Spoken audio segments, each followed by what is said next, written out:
What is climate change? What is the effect of climate change? And ultimately, what is the cause of climate change? Is it human or natural? Climate change is sudden of changes of our weather, such as it is cold now or warm now. Climate change is a phenomenon that affecting human life. Isa sa pinakarason kung bakit tayo nagkakaroon ng climate change o pagbabago ng klima sa ating bansa, sa ating mundo, ay nang dahil sa kagagawa ng mga tao. Isa rin sa pinakamalaking rason kung bakit tayo nagkakaroon ng climate change ay dahil sa labis na pagbabago ng klima ng mga tao.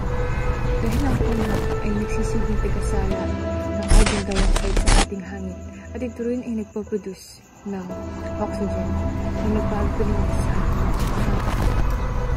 Isa rin sa sabi ay produce ng fossil fuels dahil ito ay isang non-renewable energy kung saan maraming factories sa iba't ibang bansa sa ating mundo ang nagpo-produce nito kung saan ay nasisira nito ang ating ozone layer dahil ang ating ozone layer ang pumaprotekta sa atin against UV rays sa ating ozone. At dahil dito, nagkakaroon ng global warming. Ang global warming ay matinding pag-init at kung saan tinutunaw nito ang mga yelo sa Antarctica na nagsasilbi ng iba't ibang kalamidad sa ating bansa at sa ating mundo. Maaaring magkaroon ng tsunami, bagyo, dahil sa pagtaas ng sea level sa pagbabago ng klima.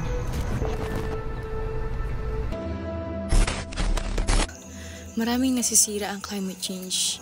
Hindi lang tao ang naaapektuhan nito, maging ang ating ecosystem kung saan nasisira ang ating biodiversity. Nasisira nito ang pangkabuhayan ng mga tao at ang ekonomiya. Mula dito, nakikita natin na lubhang naaapektuhan ang maraming tao at ang ating kapaligiran. Kung kaya't handa ka bang maging pagbabago upang mas mapalago natin ang ating kapaligiran at mapigilan ang climate change.